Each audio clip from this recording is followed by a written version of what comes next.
जब मुझे पहली बार यहाँ पे इनवाइट किया गया तो मुझे इस बात की बहुत खुशी हुई कि मैं मिथिला में आ रही हूँ, क्योंकि जैसे अरुण जी ने कहा कि मिथिला का नाम जब आता है तो रामायण की यादें हमारे लिए ताज़ा हो जाती हैं।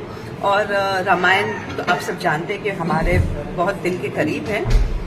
और खुशी होती है जब मिथिला में इतना प्यार मिलता है। सब लोग कहते हैं भाई हर एक बेटी के अंदर एक सीता बसी है, और मिथिला में अभी भी उसी प्रकार से विवाह होता है जिस तरीके से राम सीता जी का हुआ करता था।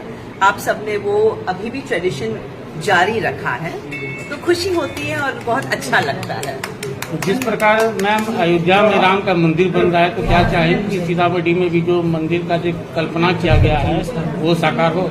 जी बिल्कुल, मैंने आज सुबह ही कहा कि सीतामढ़ी में भी ऐसा होना चाहिए, और मुझे लगता है अवश्य होगा, जरूर होगा। जैसे ही राम का मंदिर अयोध्या में हो जाएगा, मुझे लगता है सीतामढ़ी में सीता जी का भी मंदिर हो जाएगा, क्योंकि वो उनकी जन्म स्थान है। बहुत अच्छा लगता है, और ये तो धरती से बहुत ज़्यादा इतने साल तक जुड़ाव रहा है। इतनी सांस्कृतिक धरती है, इतनी धार्मिक ये धरती है, तो यहाँ आकर तो वाकई बहुत अच्छा लग रहा है। एक बार फिर से रामायण की यादें जो है वो मन में आने लगती हैं।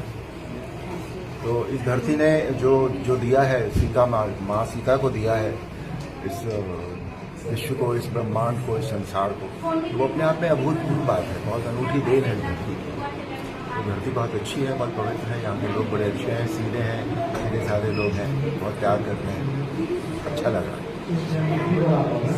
अब अयोध्या में राम मंदिर का निर्माण हो रहा है, क्या कहेंगे? बहुत अच्छी बात है। इससे अच्छी बात तो इन दिनों कुछ हुई ही नहीं है। इतने सालों से जिस बात का इंतजार था वो पूरा होने जा रहा है। पूरी अगले साल की शुरुआत में हम राम मंदिर में जाएंगे, सभी लोग दर्शन कर पाएंगे रामलला के।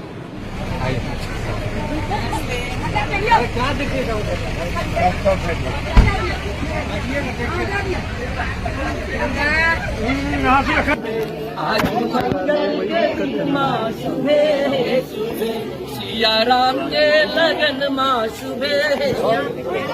अब विश्व को उठा लो, हम सब आगे हमको स्वागत करने का मौका मिला। सियावर रामचंद्र की जय। सियावर राम।